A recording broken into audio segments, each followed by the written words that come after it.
আমি সকালবেলা চা খেয়ে নিয়ে তারপর বাজার চলে গেছিলাম। মানে রবিবার, তাই জন্য একটু বাজার করলাম। আজকে প্রায় 1 বছর পর, 1 থেকে 1.5 বছর পর আমি এরকম বাজার করেছি। এত কিছু বলতে একটা বাঁধাকপি, ফুলকপি, এই বিনস, গাজর। শীতকাল এলেই তো এত সবজি খাওয়ার ইচ্ছা লাগে, তাই না?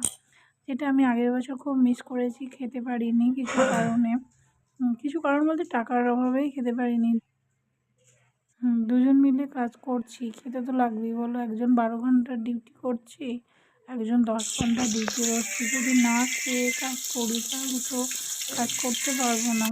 সেই জন্যে তো কিছু তো খেতে লাগবে। সারা সপ্তাহে না করি মাছ, না করি মাংস, তাই আজকে দুটোই এনেছি। বাট দুটো খাবো না, একটা ভেজে রাখবো আর মাংস করবো।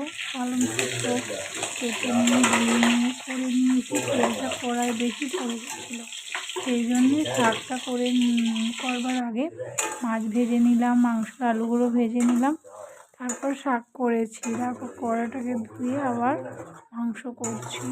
অন্যদিন তো আদা রসুন ছেঁচে দিই, আজকে আদা রসুন পেস্ট করে দিয়েছি মিক্সিতে।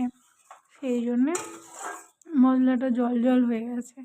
আর এরকম পেস্ট করে অনেক দিনই খাই না, যেহেতু মিক্সি আমার কাছে ছিল না।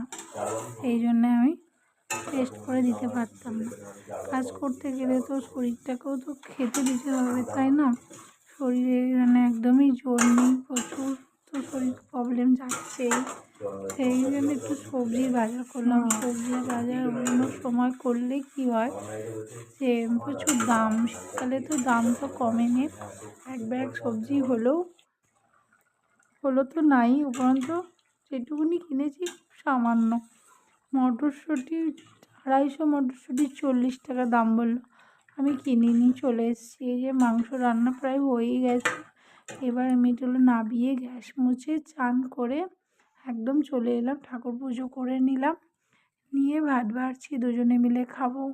চলো আমরা খাওয়া দাওয়া করে নিই, তোমরা ভিডিওটা দেখো প্লিজ। আমার ভিডিওগুলো দেখে যাদের ভালো লাগছে তারা কমেন্ট করো, ভিডিওটা সাবস্ক্রাইব করে দিও চ্যানেলটা, পাশে থেকো।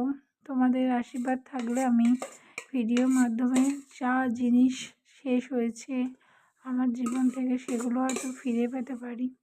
সেই জন্য তোমরা আমার পাশে থেকো, এটাই আমি তোমাদের কাছে আশা রাখবো। চলো টাটা। ভিডিও ভালো লাগলে লাইক, কমেন্ট, শেয়ার করে দিও। টাটা।